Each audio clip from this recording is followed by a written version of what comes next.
公庙唔那是咱的信仰中心，这庙内也有真侪工艺品。台南市政府推动这公庙博物馆计划，其中3条湾的东龙宫呢，互人哋做是第3间的公庙博物馆示范庙宇。庙方也举办彩绘大师林梧洞的特点，要互众人看到这彩绘家特殊的风格。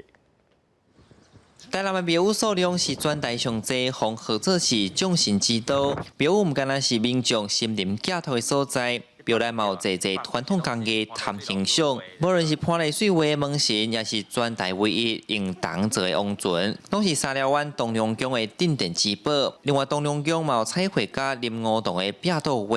庙方借此收集伊在生的手稿甲实体作品，隆重展出20件，要互民众看到独特的彩绘风格。这有够好诶，门神啦、壁刀、壁画啦，拢毋捌看过。实体的作品，还有包括到其他庙去拍摄他的作品包括他所留下的画笔、手稿。 台南市文资处为着要互大家明白工艺品，除了做文物导览地图，嘛推出公庙博物馆计划。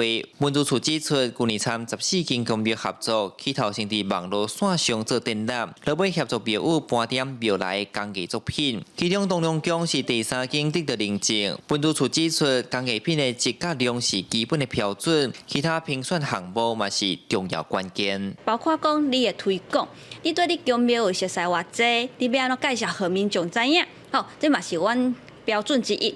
佫有一个就是清洁甲维护，因为有的公庙唔知影要安怎保护遮的工艺，安尼其实是做拍算的。文资处讲，公庙博物馆认证目前有守庙天坛、南昆省大天府、甲沙寮湾东龙宫退掉，伊嘛规划明年专门开放予府城各公庙来申请，因嘛有更加侪庙宇做伙投入，互传统技艺甲文物的水会使世代流传。记者李成武台南采访报道。